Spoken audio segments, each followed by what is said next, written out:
Respira fundo. Respira fundo. Sente esse prazer da vida. Respira fundo, bem fundo. Não é para você ficar tonto. Não é para ficar tonto, não. É para você sentir o ar maravilhoso. Nesses tempos de Covid, quanta gente queria respirar e não conseguia. Precisava do oxigênio. Que sufoco, não é? Querer respirar e não conseguir algo que a gente tem de graça, em abundância. E nós podemos respirar. E quando nós respiramos, nós inspiramos.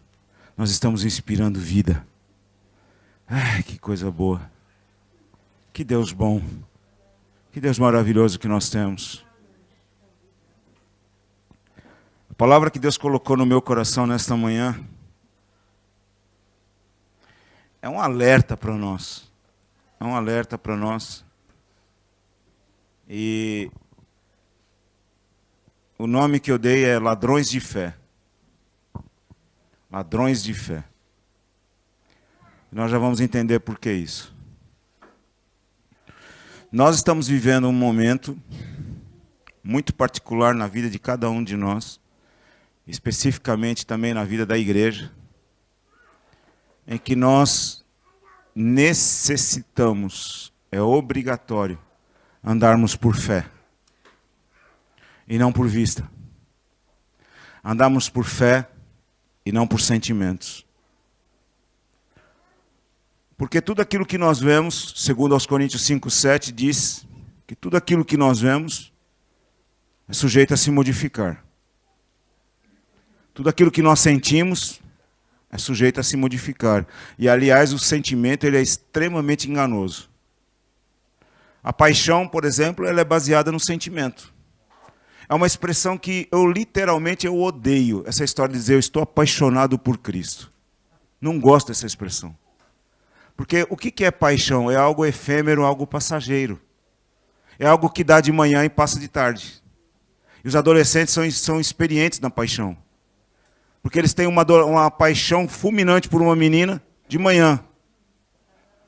Quando ele vai de tarde para a escola, ele vê outra, ele sente aquela paixão fulminante pela outra. E a de manhã, ele nem se lembra quem é.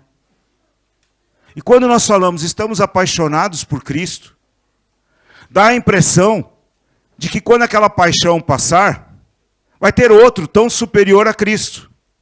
Não existe.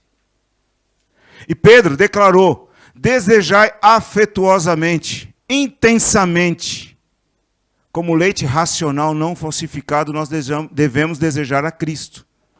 Como meninos recém-nascidos. Como é que um bebê, aquela coisinha bonita ali, como é que ela, quando mamava, ainda mama, né? Não? Parou? Mas quando ela mamava, como é que ela fazia? Mãe, quero mamar. Era assim? Toda educadinha? Como é que era? E quando não chorava, né? Quando não gritava, não esperneava. E se a mãe demorasse 5 minutos... Oh, eu tenho mais o que fazer. Eu tenho mais o que fazer. Não está vendo aqui eu chorando, não? Nós somos iguais diante de Deus. Eu tenho mais o que fazer, Senhor. Não vai me ouvir, não? E Deus, pela sua infinita misericórdia, quando nós somos bebês espirituais, Ele nos atende. E eu acho engraçado que as pessoas falam assim, tudo que eu peço, Deus me dá. Eu falei, que coisa boa, eu não lembro mais quando foi isso. Eu não lembro mais quando foi isso, porque tudo que eu peço, Deus não me dá. Não me dá. Ele dá o que Ele quer, o que eu peço, não. E se Ele me der o que eu peço, Ele me faz definhar a alma. Mas Ele me dá o que Ele quer, na hora que Ele quer. Não é na hora que eu quero. Agora era bom, com 57 anos de idade, tá ali, oi, tô aqui. Ele sai, eu sei que você está aí, fui eu que te coloquei aí. Sei muito bem que você está aí. Estou te pedindo, eu sei, mas não vou te responder. Não estávamos falando isso ontem à noite? Não é? Vamos abrir as nossas Bíblias. Em Hebreus 6, versículo 11 até o 20. Hebreus 6, de 11 a 20, diz assim. Mais uma vez eu repito, minha Bíblia está aqui do lado, mas está todos os versículos aqui, viu? Aí depois dizer aí que eu não abro a Bíblia, não. A Bíblia está aqui impressa, que é para facilitar e ganhar tempo. Pronto. Hebreus 6, 11 a 20. Mas desejamos que cada um de vós mostre o mesmo cuidado até o fim, para a completa certeza da esperança, para que vos não façais negligentes, mas sejais imitadores dos que pela fé e paciência herdam as promessas. Hebreus 6, 11 a 20, está certo? Está certo? Porque quando Deus fez a promessa a Abraão, como não tinha por outro maior, por quem jurasse, jurou por si mesmo, dizendo: certamente abençoando te abençoarei, e multiplicando te multiplicarei. E assim, esperando com paciência, alcançou a promessa. Porque os homens certamente juram por alguém superior a eles, e o juramento para a confirmação é para eles o fim de toda contenda. Pelo que, querendo Deus mostrar mais abundantemente a imutabilidade do seu conselho aos herdeiros da promessa, se interpôs com juramento, para que por duas coisas imutáveis, nas quais é impossível que Deus minta, tenhamos a firme consolação, nós os que pomos o nosso refúgio em reter a esperança proposta, a qual temos como âncora da alma segura e firme, e que penetra até o interior do véu, onde Jesus, nosso precursor, entrou por nós, feito eternamente sumo sacerdote, segundo a ordem de Melquisedeque. Que texto maravilhoso este. Nós temos aqui algumas lições profundas, e só aqui nós ficaríamos um bom tempo debatendo sobre a palavra de Deus, ou conversando sobre a palavra de Deus. Mas eu quero chamar a atenção para isto hoje. E assim, esperando com paciência, alcançou a promessa. Abraão, em esperança, creu contra a esperança de que seria feito pai de uma grande multidão. E Deus esperou até que as forças de Abraão acabassem por completo. Sua esposa Sara era estéril. Entretanto, Deus poderia ter feito um milagre e Sara conceber um filho. Mas Deus preferiu esperar. Quando Sara era ou continuava estéril e já tinha passado o costume das mulheres, ou seja, já tinha passado a menopausa e por aí afora, já não havia mais possibilidade, Deus disse: agora sim, agora é a hora de eu agir. Agora eu vou agir. A possibilidade humana acabou, não só acabou, como findou por completo. Não existe mais possibilidade humana? Não. Agora eu vou agir. E Deus agiu dando Isaque, o filho da promessa. Segunda coisa que eu quero chamar a atenção é que Deus, querendo mostrar que o seu conselho, que a sua palavra não muda, querendo mostrar a imutabilidade do seu conselho, ou que a sua palavra não muda, Deus entrou com duas coisas importantes: juramento e promessa.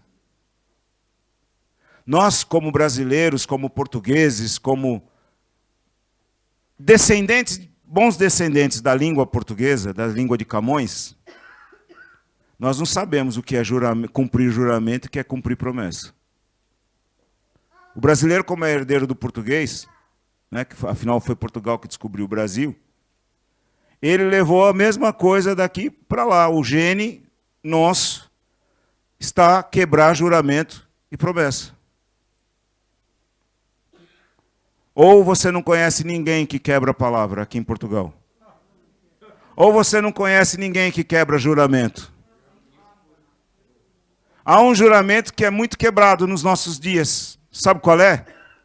Serei fiel até que a morte nos separe. Até que a morte da conta bancária. Até que a morte do desemprego. Diz um velho deitado brasileiro, um ditado brasileiro, que é assim: o amor é eterno enquanto dure o dinheiro. É assim que é o mundo. É assim que é o mundo. Mas a palavra de Deus diz que pela imutabilidade do seu conselho, Deus se interpôs com juramento e promessa. Para que por duas coisas imutáveis, juramento e promessa, é impossível que Deus minta. Não só ele colocou a promessa, e quando Deus promete, ele cumpre, como ele fez um juramento. E juramento não se pode quebrar. Os medas e os persas, quando estabeleciam uma lei, e o rei selava com seu anel, era impossível quebrar esta lei, a não ser com a morte. A lei de Deus, se fosse quebrada, era com morte. Não tinha jeito. Por isso que Jesus Cristo teve que vir e morrer no nosso lugar, para que a lei fosse quebrada definitivamente, fosse interrompida definitivamente. Por isso que nós hoje não estamos debaixo da lei. Estamos debaixo da graça, e isso não é força de expressão. Com certeza. É que o assunto é tão grande, não é? São tantos detalhes. E aí é que nós precisamos ter cuidado com as igrejas judaizantes. O que são as igrejas judaizantes? É muito simples de você conhecer. Aqui tem uma bandeira de Israel, um candelabro, um tipo de kippar, aquela coisinha redondinha aqui na cabeça, um manto e um chofar. Bu, bu. Aí, e aí, na hora de ungir, ele pega o chofar e, dependendo da unção, ele faz assim. Dá licença, Aline. É assim, dependendo da unção, é um tiquinho. Se a unção for boa, porque o sujeito pode dar algum retorno, derrama o azeite todinho na cabeça. Quanto maior a unção da pessoa, maior é o óleo derramado. Né? Então a gente precisa ter cuidado com essas coisas. Mas voltando aqui ao que interessa. Juramento e promessa, é impossível que Deus minta. E ele interpôs com esse juramento e com esta promessa a Abraão, e ele deu algo que nós temos à nossa disposição: a esperança. A esperança é a âncora da alma. O símbolo da esperança é uma âncora. Fé, esperança e amor. 1 Coríntios 13. A maior dessas é o amor. Mas fé e esperança andam juntas. E nós ouvimos muitas vezes que esperança não era bom porque esperança coloca no futuro. Esperança coloca no futuro. Não. A esperança nos faz ficar sustentados na fé, nos segura na fé. Porque a fé, quando demora, ela se gasta. Por isso que nós temos que ouvir constantemente a palavra de Deus, diariamente, para que a fé seja renovada. Afinal, a fé vem pelo ouvir e o ouvir da palavra de Deus. Mas nós vamos ver já já que a esperança não vem por ouvir a palavra de Deus. A esperança vem pelo sofrimento. Vem pela prova. E somente quando nós passamos pelo sofrimento e pela prova é que nós ficamos firmados na palavra de Deus. Seguros na palavra de Deus e não nos movemos. Ainda que o vento seja agitado e a gente balança, mas os nossos pés estão firmes na rocha. E nós não caímos. Romanos 6, de 1 a 4. Vamos ler, por favor.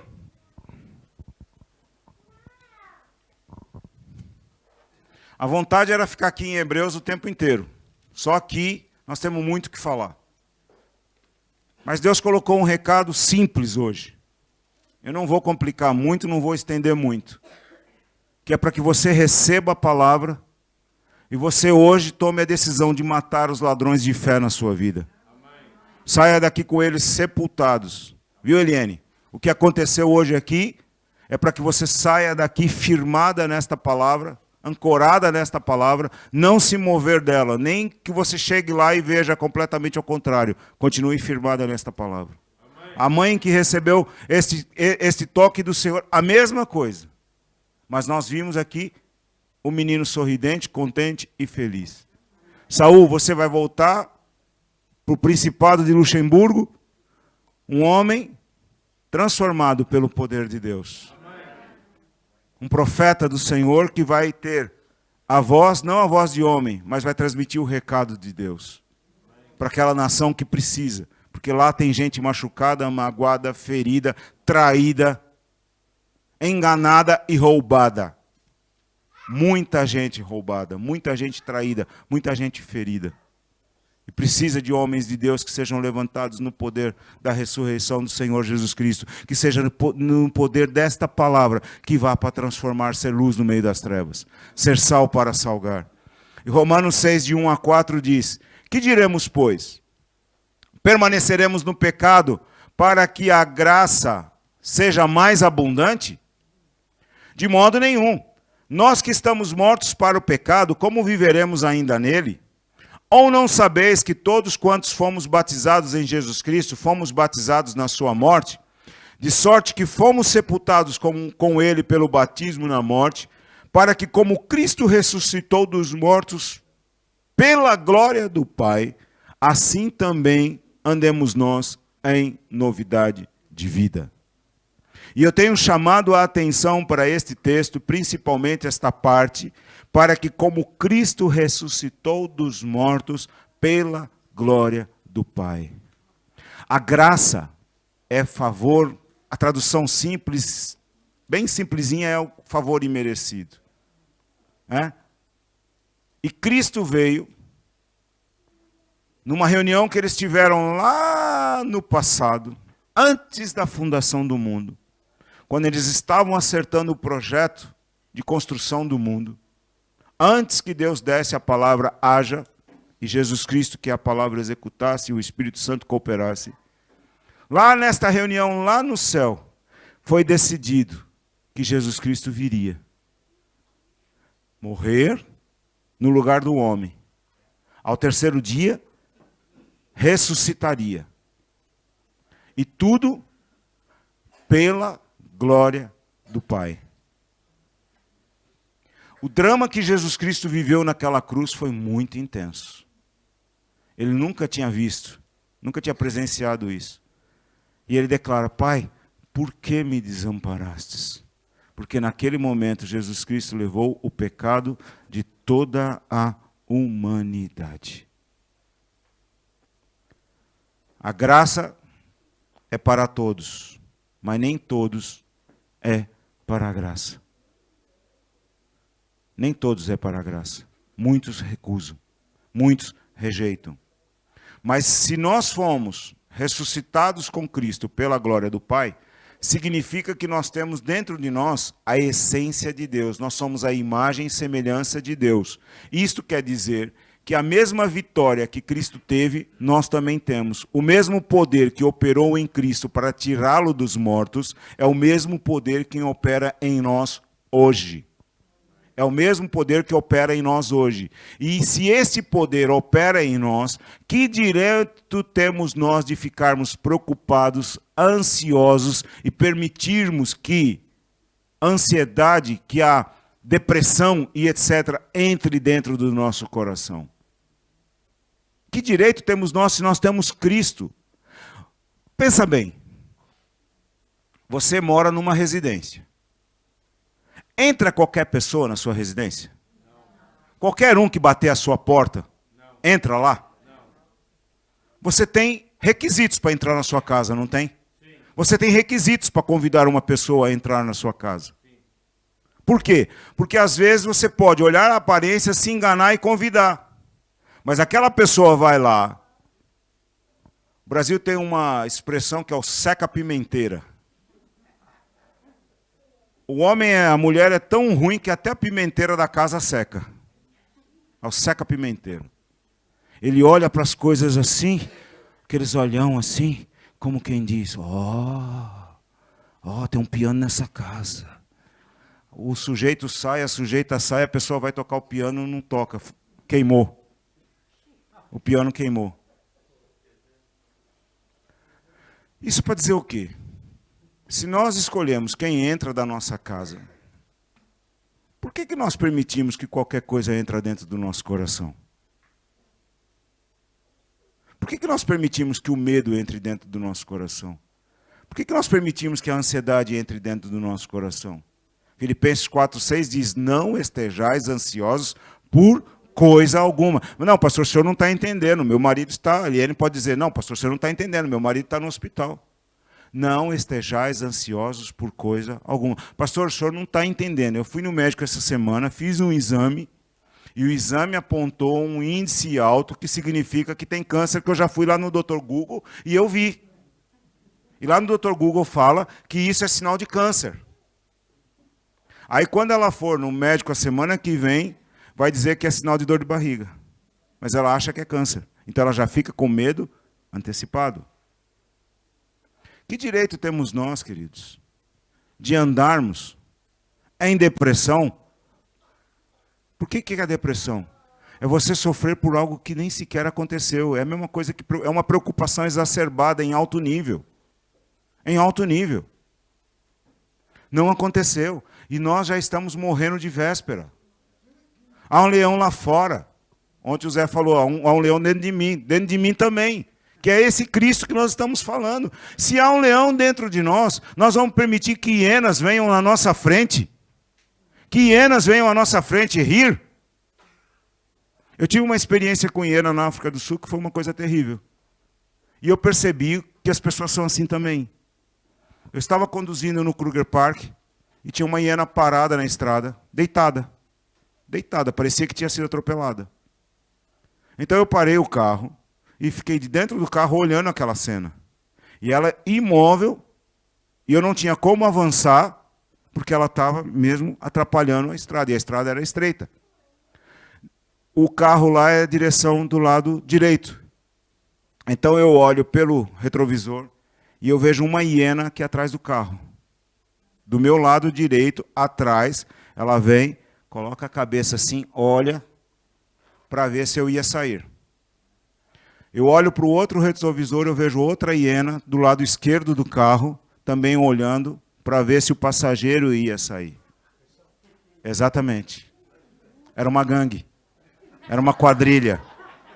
Era uma quadrilha de hienas.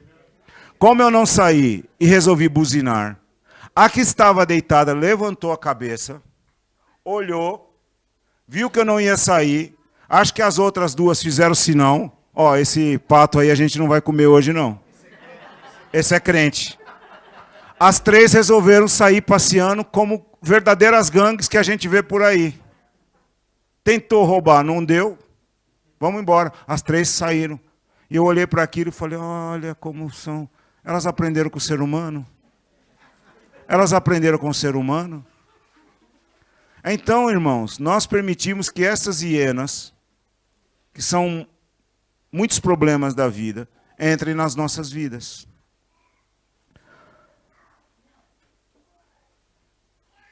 Eu vou pular algumas coisas aqui. E eu quero ir diretamente para a ação dos ladrões de fé. O que é isso, pastor, de ladrões de fé? Ladrões de fé são aquelas pessoas que nós temos próximas de nós. Podem ser amigos, parentes, agregados. Estão muito próximas de nós, muito próximas mesmo.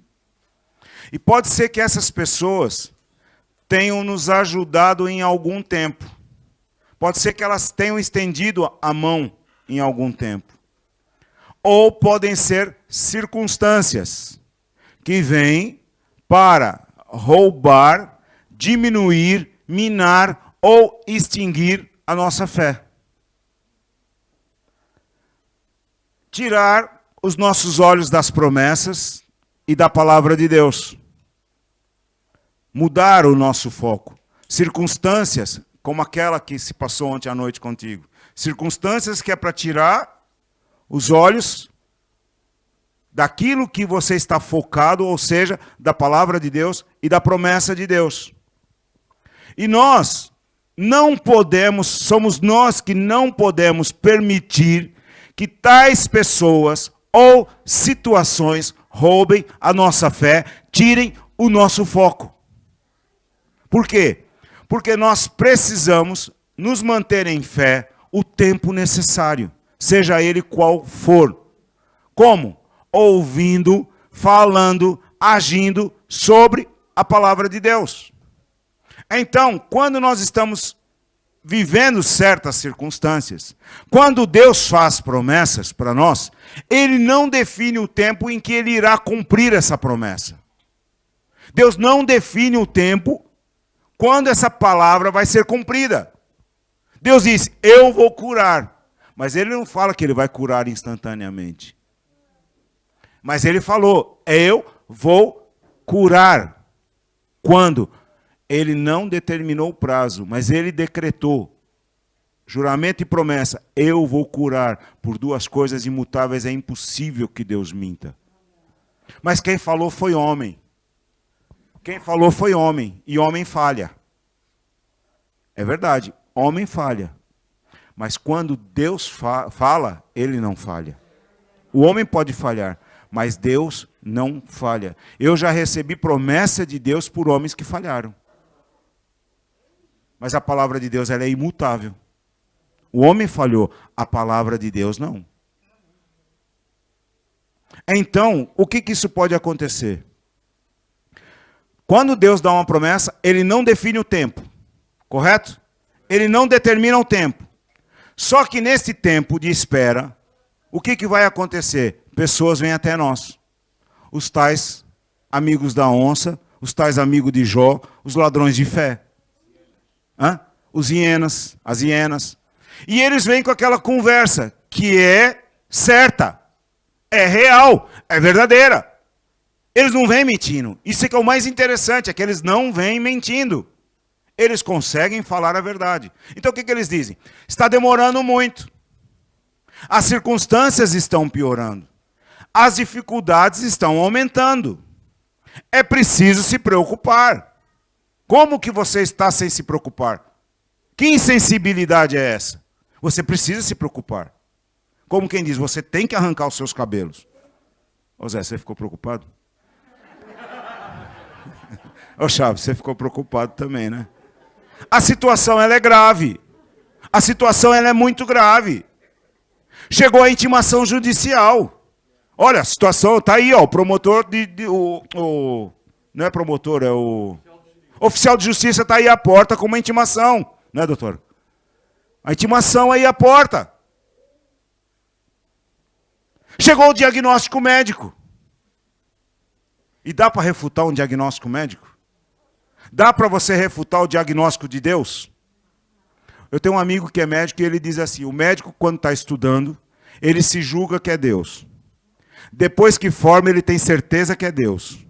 Depois que envelhece, ele descobriu que ele não sabia nada e que ele precisa aprender tudo, inclusive quem é Deus.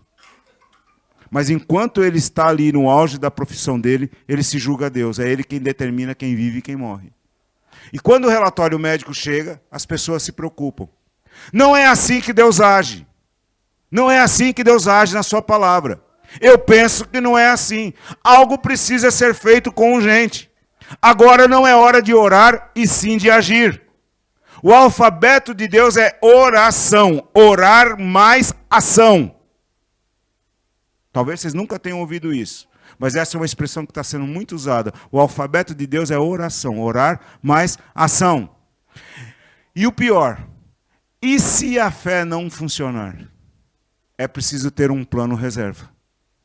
E se a fé não funcionar? É preciso ter uma opção. É preciso ter uma opção. Foi o que aconteceu lá com o Abraão. Deus prometeu, mas não cumpriu.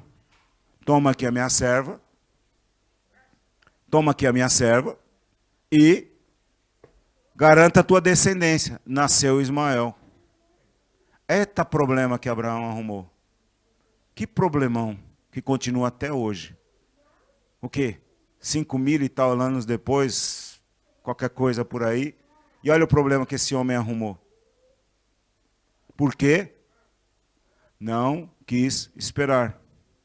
Ainda assim ele foi considerado pai na fé. Ainda assim ele foi considerado pai na fé, porque Deus cumpriu a sua promessa e cumpriu o seu juramento. Então, diante dessas circunstâncias, essas vozes, elas vociferam, e elas gritam, elas falam muito alto, elas são persistentes, insistentes, de tal maneira que parece gotejamento. Toda hora, pique, pique, pique. Quando você pensa que não vai dar nada, mais uma. Quando você pensa que não vai dar nada, mais uma.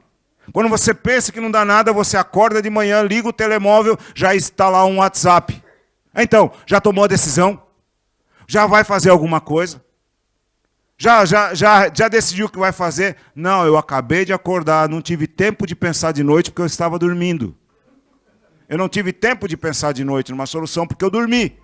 Se você não dormiu, o problema é seu, eu dormi. Mas as vozes vociferam. E aí nós podemos perguntar assim, nossos amigos podem se tornar ladrão de fé? A maioria dos ladrões de fé são nossos amigos, não são pessoas distantes. Jamais, são pessoas muito próximas de nós. A exemplo de Pedro. Pedro, a determinada altura, ele foi um ladrão de fé. Em Mateus 16, do 13 até o 23, Pedro primeiro faz uma confissão maravilhosa. Jesus pergunta, quem dizem eles que eu sou? Uns falavam que é Elias, outros falavam que era isso, outros falavam que era João, outros falavam que era Moisés, outros falavam, sei lá. Na conversa, cada um foi falando alguma coisa. A Bíblia só relata aqui que eles dizem assim, que dizeis? Jesus perguntou, quem dizem os homens ser o filho do homem? E eles diziam, um João Batista, outros Elias, outros Jeremias, ou um dos profetas. Disse-lhe eles, e vós?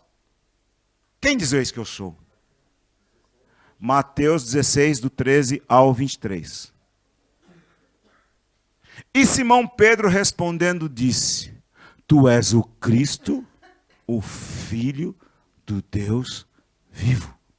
Olha que declaração Pedro fez. Tu és o Cristo, o Filho do Deus vivo. E Jesus virou para Pedro, olha Pedro, não foi o homem que te revelou isso, não foi carne nem sangue, mas foi o meu Pai que te revelou isso. Você teve essa revelação vinda do meu Pai. Logo em seguida a esta conversa, a esta revelação maravilhosa, e a promessa que o Senhor fez à igreja, não é a Pedro, a igreja não foi edificada sobre Pedro, foi edificado sobre esta pedra. Qual pedra? Tu és o Cristo, o Filho do Deus vivo. A igreja católica diz que Jesus diz que sobre Pedro seria edificada a igreja. Jesus nunca disse isso. Repito, Jesus disse sobre esta pedra. Qual pedra? Tu és o Cristo, o Filho do Deus vivo. Exatamente, a revelação de Jesus. Então ele disse o seguinte, sobre esta pedra edificarei a minha igreja e as portas do inferno não prevalecerão contra ela. E te darei as chaves do reino dos céus, e tudo que ligares da terra será ligado nos céus. Tudo que desligares da terra será desligado no céu. Epa, olha o poder que a igreja tem. Se a igreja decretar vida, é vida que haverá. Se a igreja decretar saúde, é saúde que terá. A igreja não é o apóstolo. Porque hoje há apóstolos se arvorando. O que eu disser, o céu faz. Mentira, não faz coisa nenhuma. Mentira, esse é um mentiroso, é um falso apóstolo, é um falso homem de Deus. Não é o que ele diz, é o que a igreja fala. As portas do inferno não prevalecem contra a investida da igreja. Igreja. Então, queridos, nós precisamos ter muito cuidado com estas coisas. Após essa revelação maravilhosa, Jesus continua a sua conversa com eles e começa a dizer a eles, Olhe, o Filho do Homem vai passar por isso, vai passar por sofrimento, o Filho do Homem vai morrer, o Filho do Homem vai para a cruz, vai morrer, vai ser sepultado, vai passar muito sofrimento. Esse Pedro que deu essa revelação tão maravilhosa, que disse essa revelação tão maravilhosa, chama Jesus à parte e diz para ele: nada disso, Senhor, não vai te acontecer nada disso. Não vai te acontecer nada disso. Pedro repreendeu ali, está aqui, ó. Onde é que está? E Pedro, tomando de parte, começou a repreendê-lo, dizendo: Senhor, tem compaixão de ti, de modo nenhum te acontecerá isso. Ele, porém, voltando-se, disse a Pedro: para trás de mim, Satanás, que me serves de escândalo, porque não compreende as coisas que são de Deus, mas só as que são dos homens. Espera aí, que confusão é essa? Uma vez eu escutei um homem a dizer assim: eu sou líder e eu não posso ser repreendido. Porque tem tudo a ver com isso aqui. Pedro acabou de dar uma revelação vinda do alto. Tu és o Cristo, o Filho do Deus vivo. E Jesus disse: essa revelação não provém de ti, mas provém do meu Pai. Logo em seguida, não sabemos quantos minutos depois, Jesus: para trás de mim, Satanás. Ué? Deus e Satanás na mesma pessoa? Que história é essa? A mesma pessoa que recebeu uma revelação de Deus recebe uma revelação de Satanás? Aconteceu aqui. Aconteceu aqui. Pedro estava possesso de Satanás? De maneira nenhuma. Mas ele estava debaixo de influência do diabo. Onde é que o diabo influencia? Na mente. E quantas vezes os ladrões de fé, por isso que eu disse que os ladrões de fé são pessoas próximas nossas, são aquelas pessoas que ao mesmo tempo, no dia anterior, nos dão uma palavra de consolo, uma palavra de ânimo, você tem um versículo, tem um texto, e você fica hiperanimado com aquela palavra que aquela pessoa deu. No dia seguinte, ela está mandando uma mensagem: então, você já tomou uma decisão, e se a fé não funcionar? Mas ontem ele falou que a fé ia funcionar. Ele profetizou que a fé ia funcionar. Hoje ele está dizendo que a fé não funciona. Será que você conhece alguém dessa maneira? Pedro era conhecido de Jesus, era amigo de Jesus, era íntimo de Jesus, era um dos 3 discípulos mais íntimos de Jesus. No entanto, ele foi repreendido por Jesus severamente. Por quê? Porque o diabo soprou no ouvido de Pedro. Repito, Pedro não estava possesso, mas Pedro estava debaixo de uma influência, de um pensamento que foi lançado pelo diabo. Então nós precisamos ter muito cuidado com isso. Há pouco eu falei dos apóstolos. A gente fala apóstolos, mas aí inclui tudo. Tudo que aparecer usando algum título eclesiástico. É que como a moda hoje é usar o título de apóstolo a torto e a direito, é o topo do... Agora tem o patriarca apostólico. Né? É. Também tem a mãe do útero apostólico também. E apóstolo. Então, eles também podem ser ladrões de fé. Por quê? Como eles promovem um grande marketing, o marketing é o pilar deles, é a base deles, não é o evangelho, é o marketing. Marketing é uma ciência que estuda o comportamento das pessoas. Então, vamos supor, você quer vender carros. O marketing, que é esta ciência, e existem os peritos em marketing, eles vão estudar o público-alvo de uma fábrica para ver como é que nós podemos vender estes carros. Hoje, o marketing é muito forte para os carros elétricos. Hoje, o marketing é muito forte para que as pessoas tenham um pet em casa, ou seja, um cachorro e um gato. Você não vê marketing para as pessoas ter um morcego, ter um lagarto, ter uma cobra, é só cachorro e gato. Porque é uma indústria que alimenta bilhões de euros anualmente. É assustador. Mas, pastor, eu não posso ter um cão, eu não posso ter um gato? Pode sim, senhor. desde que este cão e este gato não substitua nenhuma prioridade na sua vida estabelecida pela palavra de Deus. A partir do momento que este cão, gato, periquito, papagaio, seja lá o que for, substituir alguma prioridade estabelecida na sua vida pela palavra de Deus, aí você já tem alguma coisa errada na sua casa. Já está mal. Então, esses homens podem ser também ladrões de fé. Por que motivo? Porque como eles trabalham com marketing, o que é que eles visam? O dinheiro das pessoas. Então eles prometem curas, eles prometem milagres, eles prometem uma série de coisas, as pessoas vão, porque estão apavoradas, estão precisando de situações das mais diversas que sejam resolvidas, e apresenta, olha, se você der o seu dinheiro, você terá o problema resolvido. A pessoa dá o dinheiro, não tem o problema resolvido, fica dura, fica endividada, e aí então ela diz, eu não acredito em mais nada. Eu não acredito mais em nenhum pastor, eu não acredito mais em nenhuma igreja, eu mal e mal acredito na Bíblia. E olhe lá. Então esses também podem servir como ladrões de fé. E há uma coisa interessante, que esses homens que se propagam de grande fé, eles não têm fé nenhuma. Como é que eu sei que eles não têm fé nenhuma? Porque eles dizem assim, Deus me deu um projeto. Deus me deu um alvo, Deus me deu uma meta, Deus me deu uma situação para ser criada. Uma visão. E nós vamos ganhar o Alentejo para Jesus. Calma. Depois você fala amém, não se precipita não, que pressa para falar amém. Não sabe nem o que é que eu vou falar?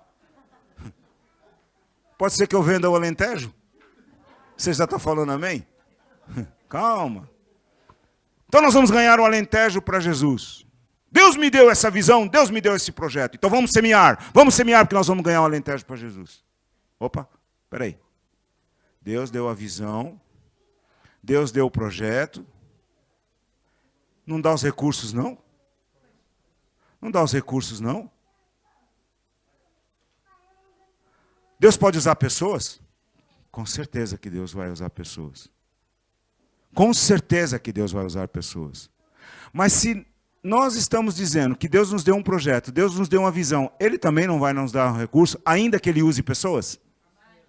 Ainda que Ele use pessoas? Mas os recursos provêm de Deus. Os meus olhos não estão em você, em você, em você, em você. Meus olhos estão em Jesus. Agora, se eu coloco que Deus me dá um projeto e eu vou automaticamente a sua conta bancária, ao seu bolso, a sua carteira, para que esse projeto seja executado, os meus olhos não estão em Jesus, eu não tenho fé. Eu acredito sim, a minha fé é que você vai me dar o seu dinheiro para eu executar o projeto que Deus me deu. Entretanto, Deus nos dá projetos e como nós ficamos na presença de Deus esperando o cumprimento, a conclusão desse projeto, Ele vai nos dizer, os recursos virão desta maneira. E quantas vezes nós como pastores colocamos, olha queridos, nós temos um projeto assim, vamos mudar o ar-condicionado da sala. Vamos melhorar aqui a climatização, estamos em época de Covid, isso aqui tem que ter um fluxo de ar melhor e etc, para ser saudável para nós. Os irmãos, opa, que projeto bacana, pastor, está aqui, ó, minha oferta para o ar-condicionado. Aconteceu isso? Os irmãos cooperaram para o ar-condicionado? Hã? Precisou você malhar o trigo para comprar o ar-condicionado? Você precisou fazer ofertas especiais? Você precisou fazer a oferta dupla especial? E a tripla? Não, não precisou. O que eu quero dizer com isso tudo, queridos? Que isso tudo é ladrões de fé. Você acaba se cansando de tal maneira que a palavra já não começa a surtir efeito no seu coração. Está a perceber? Isso são ladrões de fé. Então, ladrões de fé são pessoas que estão ao nosso lado e que podem nos roubar, amigos nossos, parentes e etc. E aqui entra um problema do seguinte. Deixa eu abrir um parênteses aqui. Você vem e fala, pastor, eu queria falar com você. Então vai ao pastor Chaves, vai ao pastor Viegas, vai ao pastor Zé Antônio, vai ao pastor Saul. Olha, eu queria um conselho. Eu estou com uma situação assim, tal. Opa, é fácil, você vai, faz isso, pronto, o problema está resolvido. Gostei muito dessa situação, não. Oh, Helena, né? Helena, eu estou com uma situação assim, o que você acha? Isso aí, Complicado, hein? Muito complicado isso aí. É melhor você não mexer com isso, não. Deixa isso para lá, faz assim e tal. Gostei disso. Deixar para lá é mais a minha praia. Vou deixar para lá. Não gostei do que o pastor falou, não, que o pastor está exigindo trabalho. Ela falou deixar para lá, eu vou nela. Faz o que ela disse. E a situação vai de mal a pior. A situação vai de mal a pior. Ué, o que é isso? A Helena foi uma ladra de fé. Foi uma ladra de fé. Você deu ouvidos a ela e a circunstância que você está vivendo piorou. Nós temos falado dessa doença moderna que é a depressão. Né? Que ela evolui para a síndrome do pânico e por aí afora. A depressão ela começa com um problema químico, um problema físico. Se for tratada devidamente, acaba. Se não for tratada, ela passa por um problema psicológico. Se não for tratado, ela vai passar por um problema espiritual. Porque aí os demônios vêm e fazem estragos. Então, o que nós vamos ouvir? Vamos ouvir o pastor que conhece a palavra de Deus, que está ali para ajudar. Eu estou falando de verdadeiros servos de Deus, de verdadeiros homens de Deus. E graças a Deus vocês têm aqui dentro dessa igreja. Vocês têm aqui verdadeiros homens de Deus. Ou vão ouvir essas pessoas que estão por aí. Em várias ocasiões, os ladrões de fé eles aparecem. Desde o Antigo Testamento ao Novo Testamento, os ladrões de fé aparecem. E eles vêm das mais variadas formas. Abraão, que nós acabamos de falar, desde a época do Abrão, quando o nome dele ainda não tinha sido trocado, não podia ter um filho sequer, e Deus troca o nome do homem de Abrão para Abraão. Você imagina a vizinhança desse homem?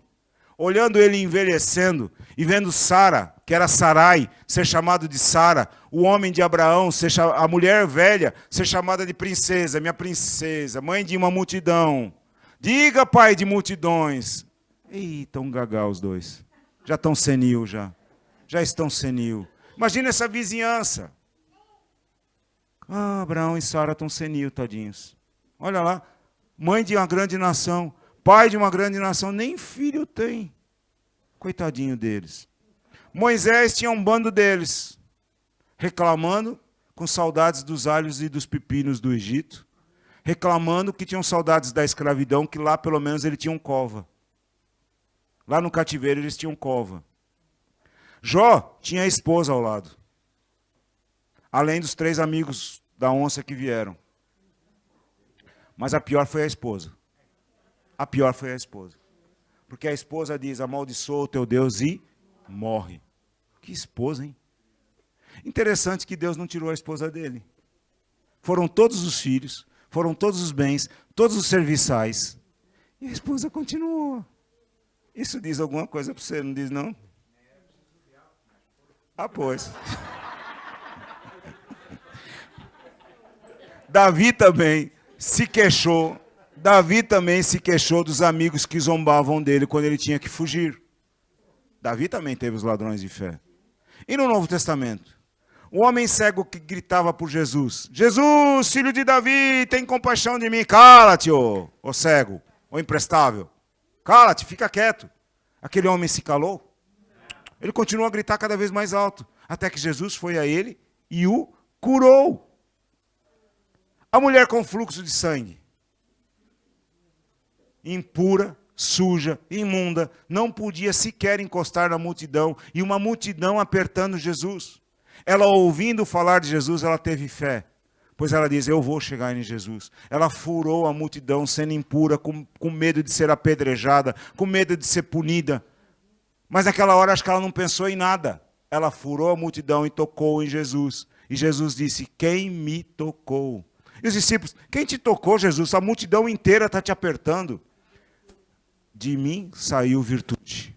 De mim saiu poder. Toque em Jesus com fé nesta manhã.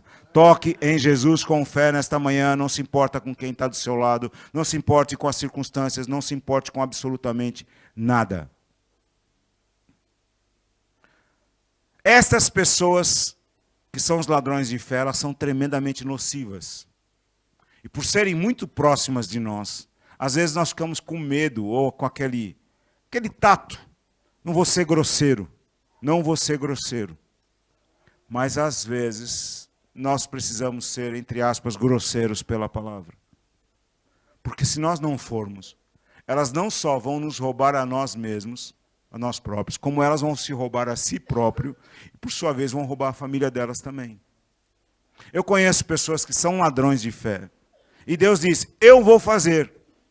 Essa época é muito difícil. Essa época de Covid agora, não tem como fazer. Olhe, quem sabe, se Deus fizer, Deus está falando que vai fazer. Não, é muito difícil. É muito difícil. E quando as coisas dão para o torto, e ele vem reclamar, você perdeu porque você não teve fé. Como que eu não tive fé? Você recebeu uma palavra de Deus. Não, um homem veio falar comigo. Deus não falou comigo. Foi um homem que falou comigo.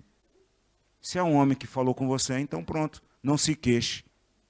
Não se queixe que você perdeu alguma coisa. Você não crê em nada. Esses ladrões de fé, eles roubam a si próprios e eles roubam aos outros. Quando estamos falando de circunstâncias, os discípulos, por exemplo, os discípulos estavam obedecendo a Jesus e Jesus disse, entrem no barco, peguem o barco, vão para o outro lado. Eu vou lá ter com vocês depois. Os discípulos estavam indo no barco, veio um vendaval, o lago, que era considerado o mar, ficou agitado, os discípulos quase iam a pique. Jesus surge andando por sobre as águas, ia passar direto, diz um texto que ele ia passar direto, mas ele resolveu ir lá intervir. Quando os discípulos viram Jesus, acreditaram que era um fantasma, que começaram a gritar. Jesus disse, calma, sou eu. Pedro, o mesmo Pedro que fez aquela cena, se és tu, manda aí ter contigo. Vem. Pedro sai do barco, anda sobre as águas, mas sentindo o vento forte, que nunca tinha parado de soprar. Nunca tinha parado de soprar. O mar continuava agitado. Pedro sai das águas num mar agitado, numa água agitada, com o vento soprando. Ele anda sobre as águas, ele está próximo de Jesus. Como é que eu sei que está próximo de Jesus? Porque quando ele começou a afundar, Jesus só estendeu a mão. Se ele estava longe, como é que Jesus ia estender a mão? Era um homem borracha? Não. Jesus pegou e entrou no barco, a tempestade acalmou. Oh, homens de pouca fé. Homens bully. Não é? Homens bully. Outra circunstância. Jesus estava no barco com os discípulos. Só que Jesus estava dormindo. Veio a tempestade. Jesus continuava dormindo. Os discípulos apavorados, tirando água do barco. E Jesus dormindo. Acordaram Jesus. Ó Senhor, não te dá que perecemos. Ai, Jesus. Até quando eu vou suportar vocês, hein? Raça, viu? Marco, cala-te. Vento, sossega. Vocês não estavam vendo Jesus? João não fala que ele operou tantos milagres que não cabia aos livros. Será que aqueles discípulos viram poucos milagres? Será que eles viram poucos milagres? Irmãos, faz uma retrospectiva na sua vida dos anos que você tem. Será que você já viu poucos milagres na sua vida? Será que você já viu poucos milagres? Por que nós duvidamos tanto? Por que nós temos tanta dúvida? Por que nós damos atenção para tantas coisas? Por que nós colocamos emprego em primeiro lugar nas nossas vidas? Por que nós fazemos do nosso emprego a coisa mais importante sobre tudo, sobre Deus, sobre família, sobre tudo? Porque é de lá que vem o meu ganha-pão. O teu ganha-pão vem do Senhor que abriu aquela porta. Porque o dia que Ele quiser, Ele fecha e eu quero ver o que você vai fazer. As pessoas colocam tudo em primeiro lugar. Tudo. Tudo e mais alguma coisa. Apóstolo Paulo fala em 1 Coríntios 2:3 que quando ele esteve lá na igreja de Coríntios, vindo de lá ali aquela região do Areópago, lá onde ele estava, que ele deu Atos 17. Não, abre aí, por favor, aí, Atos 17, e vê lá para mim onde é que era. E ele sai de lá e ele vai para a igreja de Corinto. O doutor Paulo, lá em Atos 17, fez um belo discurso para aquele povo. Não. Tessalônica, isso. que ele estava andando no Areópago, estava lá os ídolos deles todos e etc, as estátuas todas, e ele encontrou um altar ao Deus desconhecido, e aí ele se perturbou vendo a idolatria daquele lugar, e ali quem discursou não foi o apóstolo Paulo, ali quem discursou foi o doutor Paulo.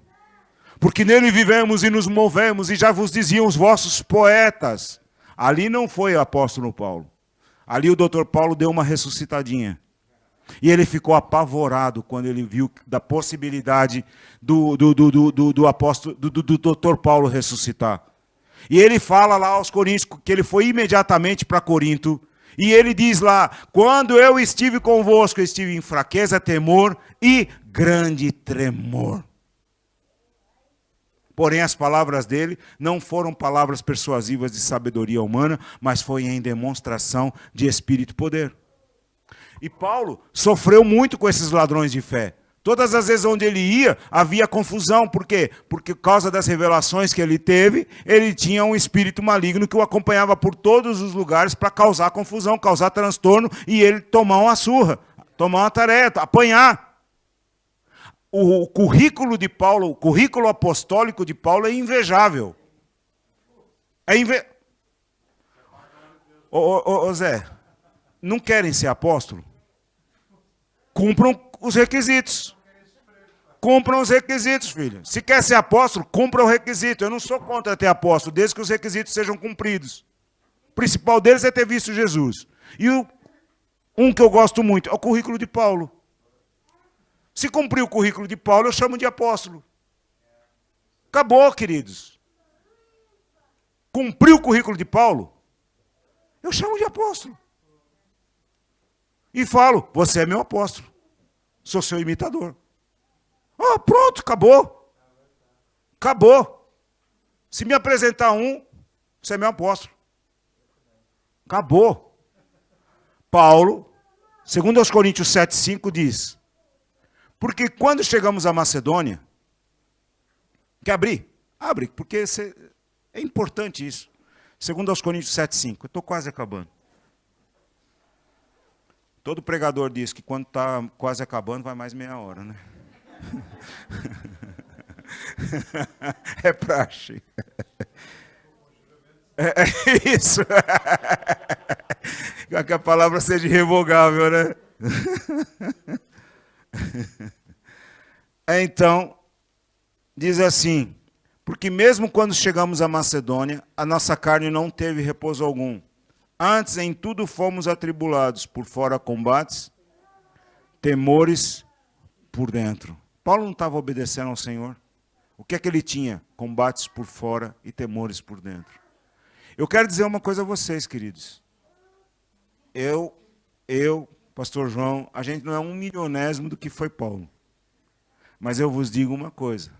Para chegar nesse chuva serôdia, a gente experimentou um tiquinho do que é esses combates por fora e tremores por dentro. Epa! Vocês não fazem ideia.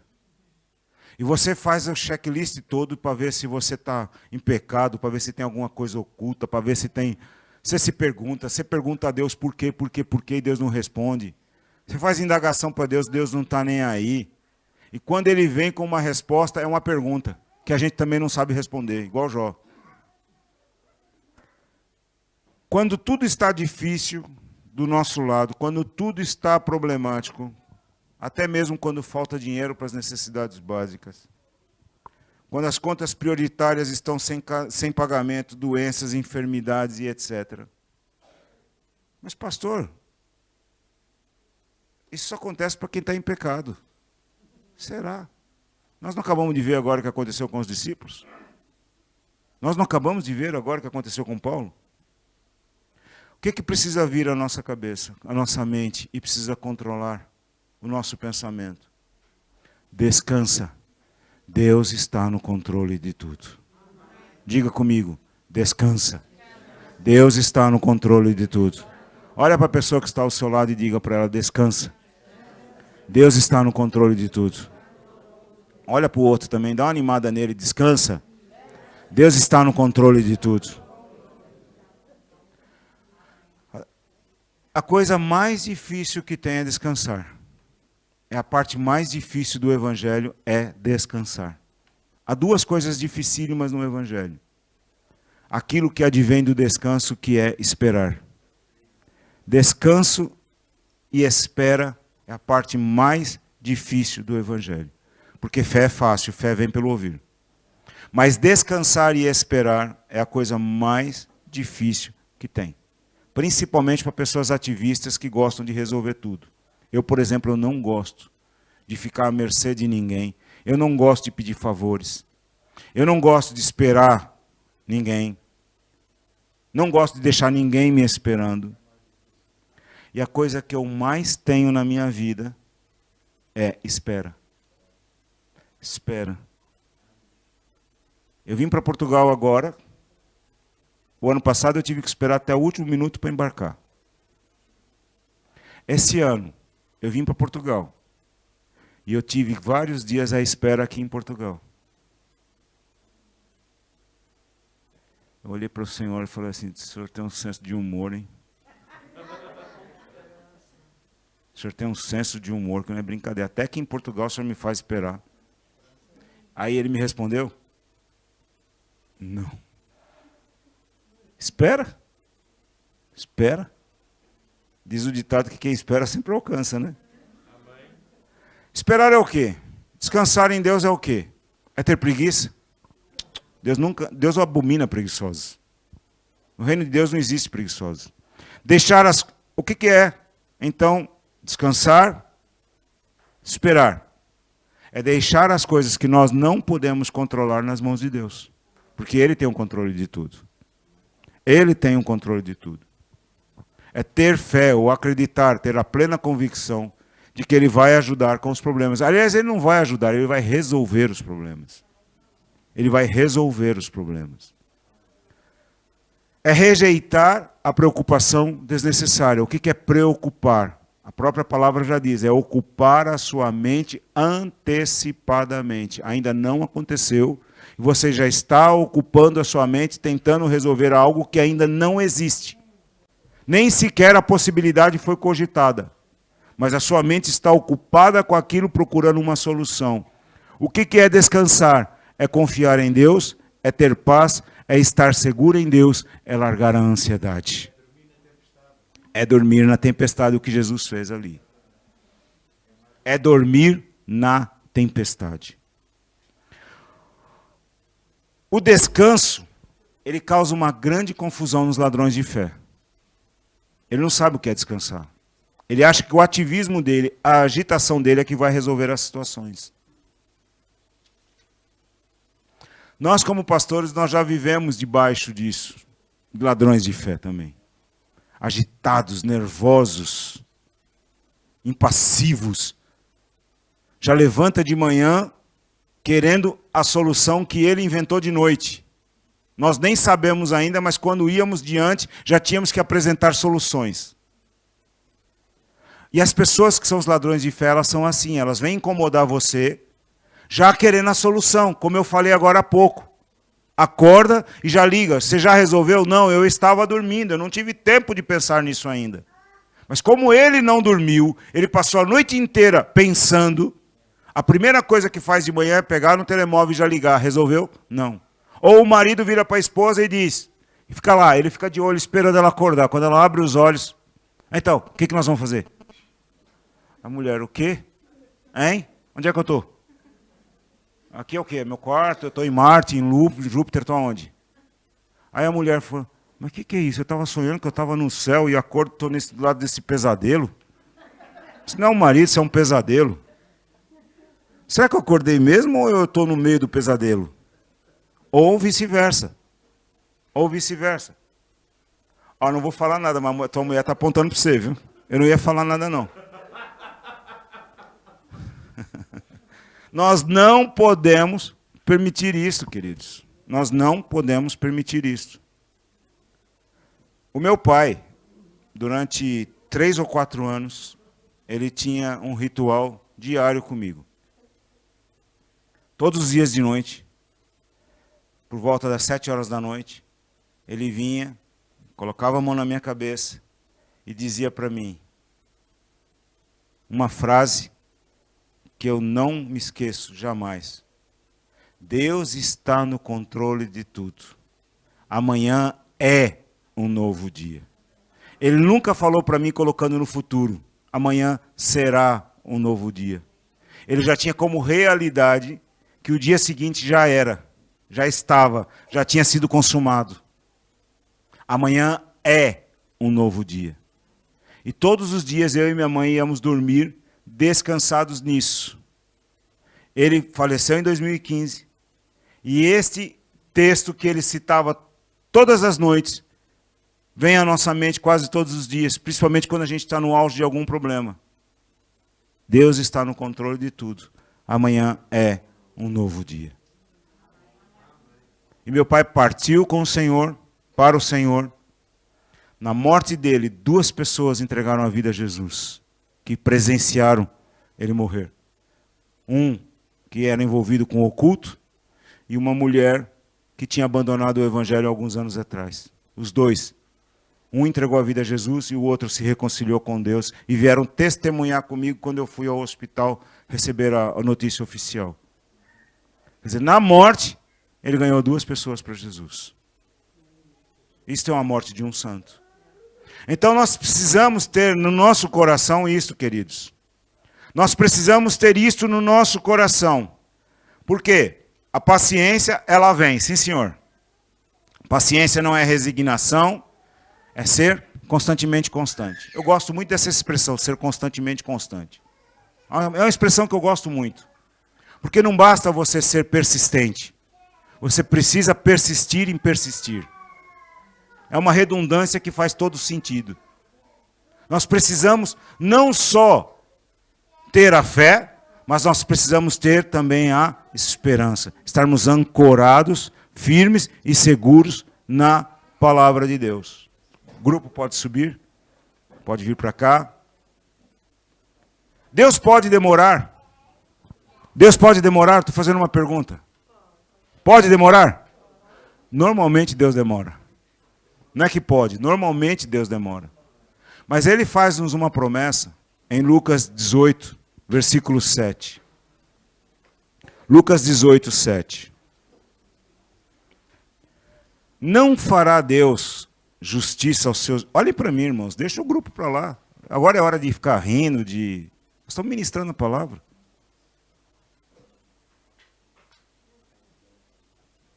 Não fará Deus justiça aos seus escolhidos, que a Ele clamam dia e noite, embora seja demorado em defendê-los? Feche seus olhos um pouquinho e pense nisso. O que na sua vida, com certeza todos nós temos situações, temos elementos, temos circunstâncias na nossa vida que dependem de uma intervenção de Deus.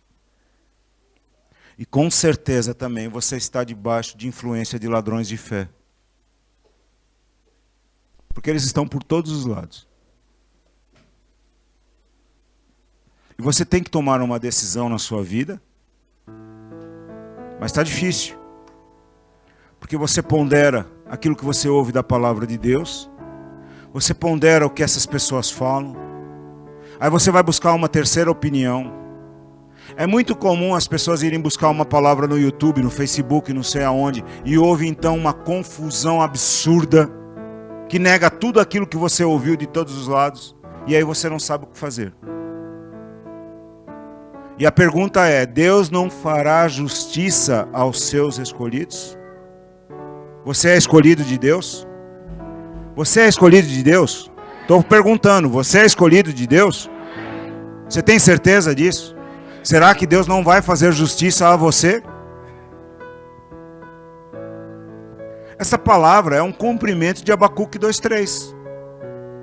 Abacuque 2:3 fala assim: porque a visão ainda é para o tempo determinado, e até o fim falará e não mentirá. Se tardar, espera-o, porque certamente virá, não tardará. E Jesus disse: não fará justiça aos seus escolhidos? Enquanto você espera, feche seus olhos, não olhem para mim, fica concentrado. Ô mania. Irmãos, o problema é seu, não é meu. Daqui a pouco eu vou embora. Eu tenho os meus problemas para carregar. O pastor tem os dele. Mas nós estamos aqui como enviados de Deus para ampará-los e ajudá-los a entrar numa solução e a libertá-los. Este é o tempo determinado por Deus. Estão entendendo? Esse é o tempo determinado por Deus. Você foi alimentado na sexta-feira, você foi alimentado no domingo, no sábado, está sendo alimentado agora no domingo, para que esta convicção de que este é o tempo determinado por Deus para a sua libertação seja real e não apenas uma máxima. Não é uma máxima, é uma profecia para a sua vida. Este é o tempo determinado por Deus. Esta é uma palavra rema para a tua vida. Este é o tempo determinado por Deus. Você viveu esta circunstância até aqui. Você viveu essa dificuldade até aqui. Mas o Senhor diz: eu vou fazer justiça. Eu vou executar justiça. Eu vou executar libertação. Eu vou executar cura. Eu vou executar aquilo que está no meu coração e que eu determinei, diz o Senhor. É o que eu determinei, não é o que você quer. Ainda que o Senhor tenha que lançar um anzol e ir buscar essa pessoa pela boca, Ele vai buscar. Ele vai buscar. Os escolhidos de Deus não ficarão afastados mais muito tempo. Os eleitos de Deus não ficarão afastados mais muito tempo. As tuas justificativas, os teus argumentos, ou os argumentos dessas pessoas, as justificativas deles, estão prestes a serem destruídas, vão todas cair por terra e vão virar pó em nome de Jesus Cristo.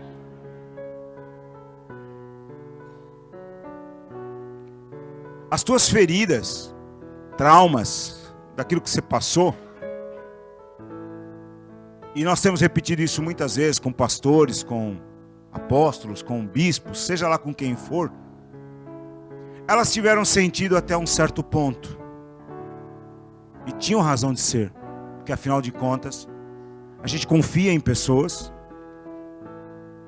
colocamos a nossa vida debaixo da autoridade dessas pessoas, vemos nela algo de Deus, e quando elas deveriam nos pastorear, elas nos enganam. Elas nos trapaceiam. Elas tiram a essência, elas tiram a inocência que há no nosso coração. Até roubam o primeiro amor. Mas chegou a hora, o tempo determinado por Deus, de permitirmos que a cura do Senhor, não é a cura de Jonas, a cura de João, a cura de Francisco, a cura do Senhor, venha e limpe o coração destas mágoas todas do passado, os traumas do passado. Não vos lembreis das coisas antigas. Eis que tudo se faz ou se fez novo. E eu declaro, eis que tudo se faz novo.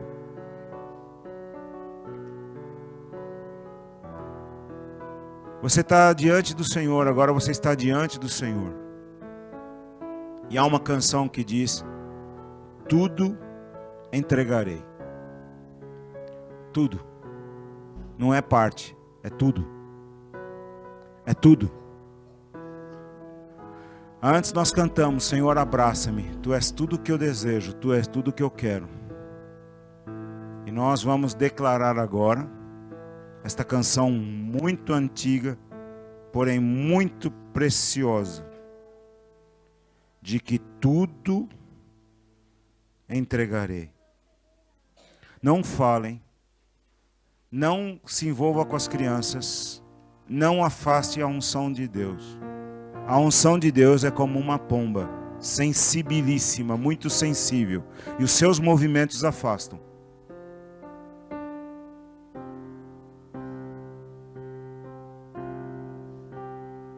A palavra de Deus é viva e eficaz.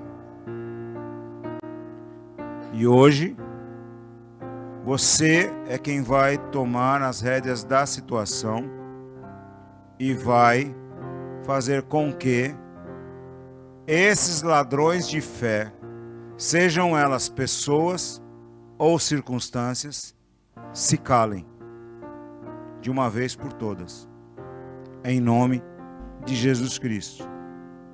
E nós vamos fazer esta declaração. Nós vamos fazer essa declaração de que nós vamos entregar tudo. Nós não vamos sair daqui com nada. E presta atenção no que eu vou te dizer.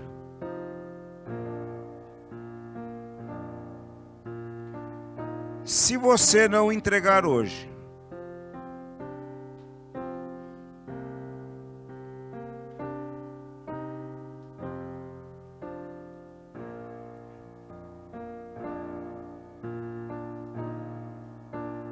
o Senhor vai vir tirar. Porque você é escolhido. Você é eleito. Você é predestinado. Você é eleita. Você é eleita.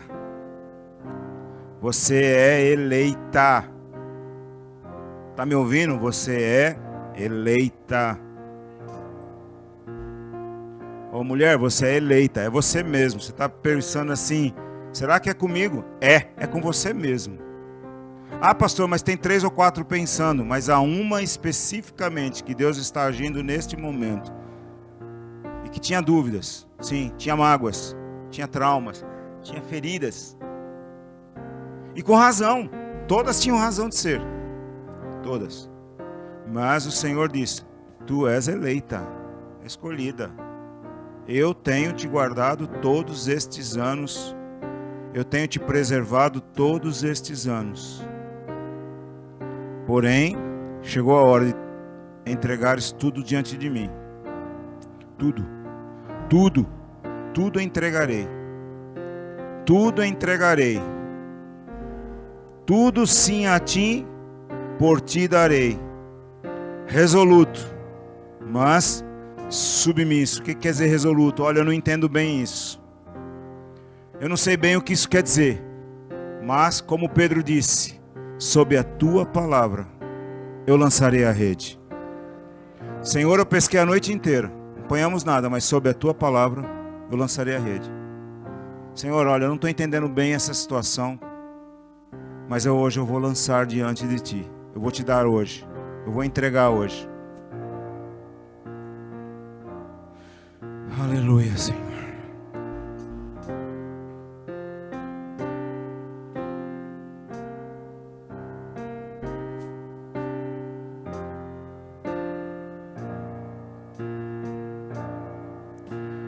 Tudo, ó Cristo, a ti entrego, tudo sim por ti darei, resoluto, mas submisso, sempre, sempre seguirei. Tudo, ó Cristo, a ti entrego, corpo e alma, eis-me aqui. Este mundo mal renego, ó Jesus, aceita-me. Tudo entregarei,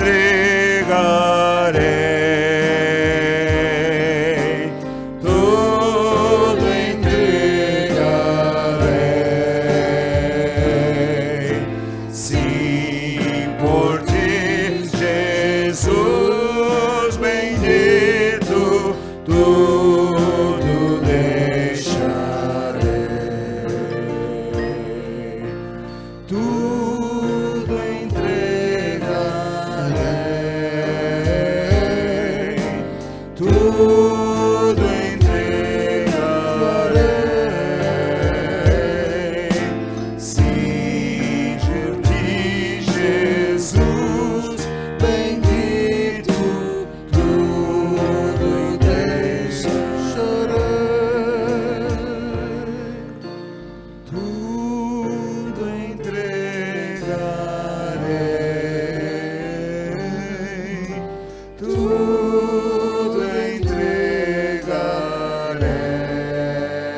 paz perfeita, paz completa, glória, glória ao Salvador. Mais uma vez, tudo, ó Cristo, a ti entrego, ó que gozo, meu Senhor, paz perfeita, paz completa, glória, glória ao Salvador. Tudo entregarei, sim, tudo entregarei, sim, por ti, Jesus, bendito, tudo deixarei.